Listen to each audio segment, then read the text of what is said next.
All right, welcome back to the stream. Today I'm going to do one of the final events that exists in the game, but what is actually one of the first things that new players encounter, and that is the unknown event. So for this event, what triggers it is interacting with a sign on a beach, and you'll know that you've interacted with it because all of the text will switch out to unknown lettering. And to resolve this problem, you need to just go into the grass, and your next encounter will be an unknown. And after you beat or catch the unknown, your text will go back to normal. This is actually one of those things that I think it's an event made for new players, and it's the thing that I see asked about the most. Well, yeah, I see it. I see it come up a lot, where people are just like, "Help! Like my text is glitched," and I mean it's because, you know, when you start the game, you start out on a beach. There's a lot of items that you can collect on beaches, and then there's a lot of signs on beaches which new players are going to read because, you know, it's helpful. It teaches you stuff about the game. And then, of course, they encounter the unknown event and they're just like, oh my gosh, like, what do I do? And I think it's good design in that way, because unknowns they're lower level. They're something that, like, you can run into them right at the start and not ruin, and not like just completely get wiped by them. I think I ran into I ran into a signpost in one of my earlier playthroughs, but it was at the end of a video, and so I was just like, like we'll save this for another day, and then that's what we ended up doing. So what I'm curious about, I went back to the first island because I think there's more signposts on the first island than the second. I don't think that's like a pattern you can track, but that's just something I noticed about my second island. It didn't have as much beach stuff on it. And what I'm really curious about is if it's the same signpost every time for the event. Let's see. It is. So there's going to be one sign on your island that every time that you interact with it will spawn unknowns, which I think is significantly better than the way to catch unknowns in other games. Well, no, unknowns are always have never really been a challenge to catch it, unless you want to catch all of them. But Pokemon Go, unknowns were impossible. So the lettering is the same. It says trainer tips, and I'm not gonna. As ghosts appear in the woods at night, and then I think X's are periods.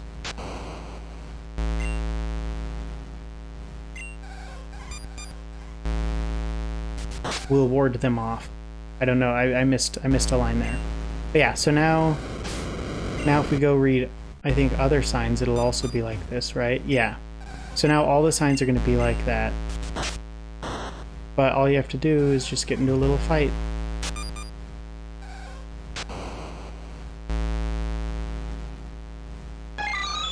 Ah, the animation's great. Wild unknown appeared. So obviously, basically everything on my team would one-shot. I think I missed. Would one-shot my unknown, so I'm just gonna try and paralyze it and then throw some Ultra Balls at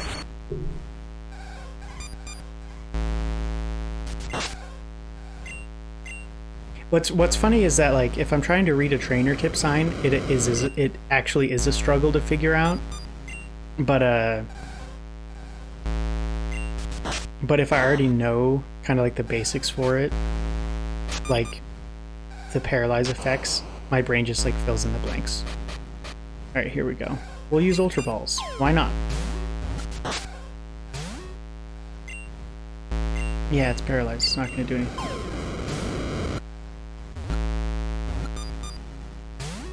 Oh.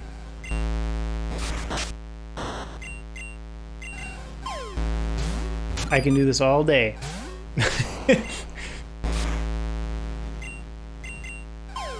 it's funny because when I first did this, so I did this off stream. I just wanted to make sure I understood the mechanics of it, and I sent out a ditto because I came all the way out here and I read a bunch of signposts, and then I was like, oh, I don't even have a Pokemon low enough, so I threw out Ditto. Ditto has no moves, and this is the Ditto. The Unknown's going back to my house, so I threw out my Ditto. And my Ditto used Struggle and still one-shotted it. So I was like, okay, this is great. And that's when I figured I'd just paralyze him. But yeah, so now if we go down here, if we read this text, it'll be right back to normal. And then if we go right back over here and read this one again. Oh, it's different. That's fascinating. Oh, great. Okay. So there is a little bit of like a hunt if you want to keep catching unknowns.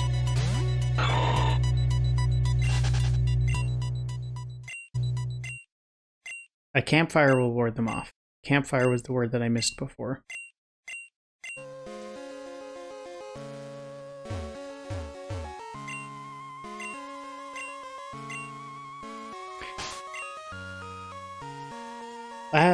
Let's do it again. That was so short. That was so short. I have stuff going on to talk about. Because let's be real here. I know why you guys click on these videos. You're not clicking on these videos because you want to see someone play PokeWilds, right? You click on these videos because you want someone to tell you their opinion on what is happening in the world of Nintendo, even though the things that have happened like a week or two ago. You come here for my mediocre, month-old takes, so I'm here to give you exactly what you want while unknown hunting. The Mario movie trailer came out, and I'm sure everyone's talked about this already, but I didn't think it was bad. I actually really enjoyed it. I think that everything with Bowser, oh, there you go. Found it just like that. Everything with Bowser was awesome. And it actually, to me, it felt like it was two different trailers put together. And they had this really awesome Bowser level, that like Bowser trailer that just showed so much creativity. Like I honestly expected a pretty unremarkable trailer. I didn't expect to see anything that like new or interesting. But I think everything with Bowser was just one of those things where you're like, wow, this is awesome. And then it's like transitions to Mario, and it's just like, it's like the Mario half of the trailer is everything I expected. Where it was just like nothing happens. Like they just stretched out the classic Mario theme and played it all dramatically with like a piano or whatever, and then you just had like Chris Pratt's voice, and it's like him and Mario in Mushroom Kingdom, like, oh wow. And it's just like that's the half of the trailer that I actually like expected.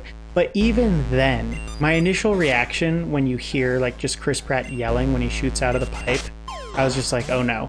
But then I listened to it and I was like, okay, honestly it's not. No, it's well, honestly, I'm not gonna say Chris Pratt's voice was good, but what I will say. Oh. Okay, for a second I was thinking maybe that one was gonna double up on me. But what I will say is that I don't think we have enough information on what Chris Pratt Mario sounds like. Though I do understand when people are just like, oh no, this doesn't sound good. But I'll still be just a little optimistic. Just a little optimistic about it. I think ping-ponging back and forth between those 3 signs that I've already visited would probably be one of the best ways to guarantee more unknowns. I don't think there's signs in tide pools, so I'm not going to see one up here. But then Pokemon's had a bunch of announcements with But I'll start with my favorite, Giraffarish got a new evolution, which I just love. Just like immediately love. Think it looks awesome. Can't wait. Can't wait to use it. And then they showcased their electric type gym leader, which I think is Iono. And it's funny because, like, my gut reaction was to dislike her because I view a lot of social media as like grassroots stuff where it is just like a person or a couple people doing things for fun. And I understand that it's turned into entire companies and that there are lots of companies that are just YouTube content creators. But like, I think that there's just like this thing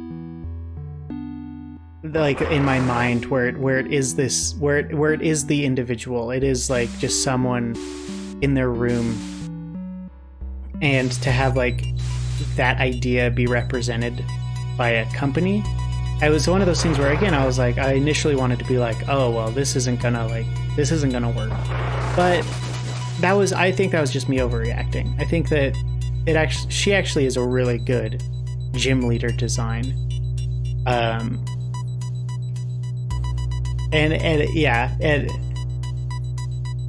I really liked how she was very clickbaity with her initial presentation, which is just fun. So there you go. That's it. I had to clock in. I had to give my old stale opinions. There we go.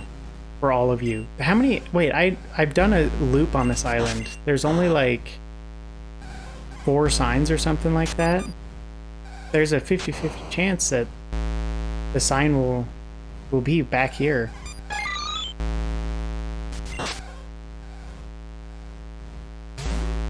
The unknown sign will be back here. The other thing that I really wanted to talk about is that I've set up my aquarium. I've mentioned it a couple times, but it's officially on my desk. It's full of water. It has a snail in it. It has some shrimp in it. It has the plants are all planted.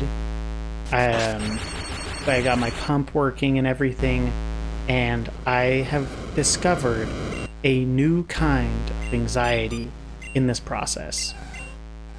Because, like, you design this entire world for living things to occupy.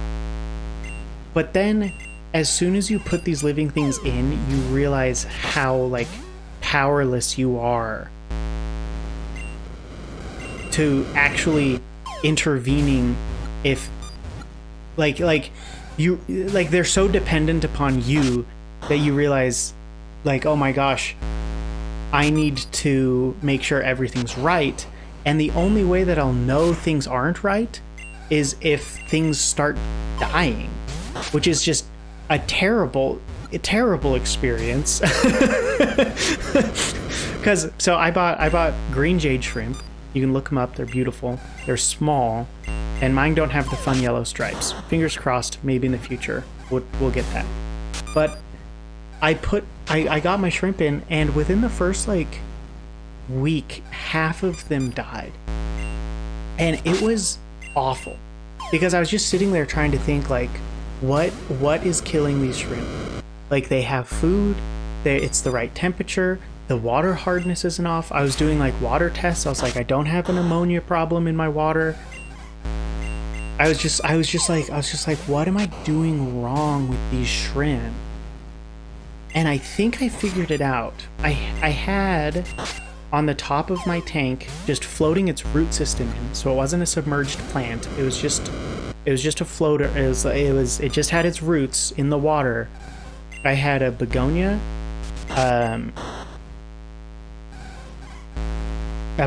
rex, and then a polka dot plant. I think those are the two.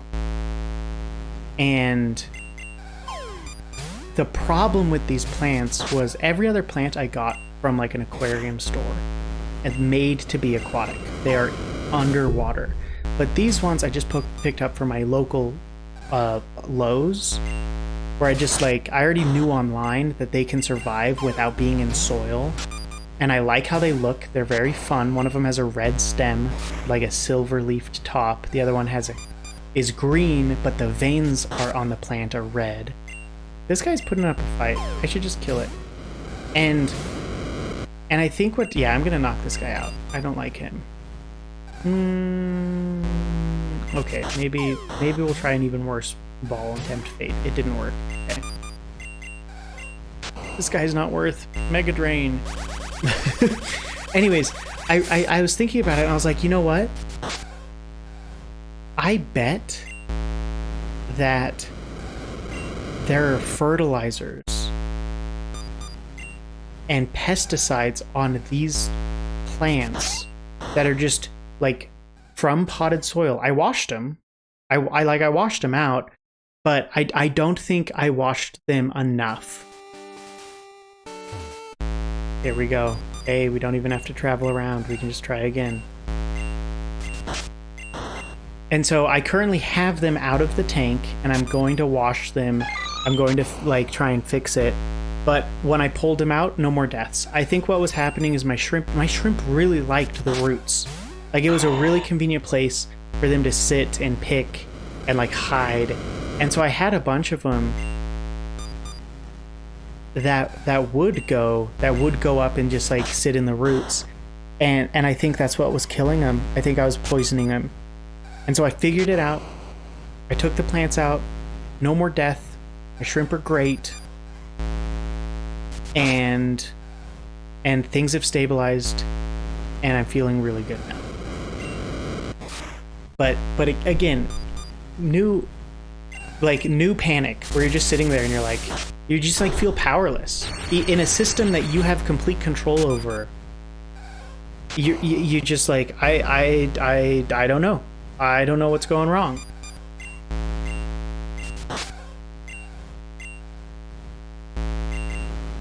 But I really like my tank.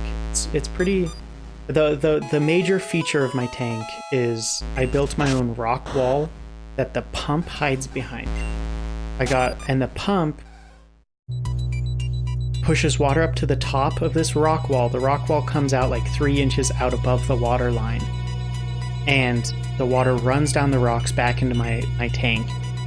And on top of that, to kind of cover up where the water comes out of, I bought a bunch of Christmas moss and I've spread it out on top. So I have this moss-covered rock with water running down it, back into my tank. My shrimp love the rock wall. They have all these little nooks and crannies that they can crawl around in, which is awesome. And then I have a tan sand bottom to my tank, which actually covers some aqua soil. I have some driftwood. And then I have my aquatic plants, some dwarf hairgrass, some bacopa, some sagittaria, all good things. And then I have some rocks from Iceland that I took from Iceland, and I put in my suitcase, and I flew back across international borders with them. And I boiled those rocks. I boiled all the rocks that I put in my aquarium to make sure that they wouldn't. First off, they were clean, but then I also needed to make sure that they wouldn't negatively affect the hardness of the water, which some rocks can do. So anyways, it's really great. Maybe one day I'll pull a picture up for stream. But anyways, that's going to be it for tonight. And I am officially done with PokeWilds until the next update. And when multiplayer comes out, I'm hoping that we can get back into this and we can make our own world together, do some really fun things. I have some fun ideas about what kind of character I want to be and where I want to build all my stuff. But I won't tell you until multiplayer comes out for PokeWilds. But two things: I have my replacement games taking over the Pokemon slot, and I have my replacement game taking over the Zelda slot. So stay tuned for that. That's coming up. And I guess you'll just have to wait and see. Anyways, thanks so much for watching. I'll catch you guys in the next stream.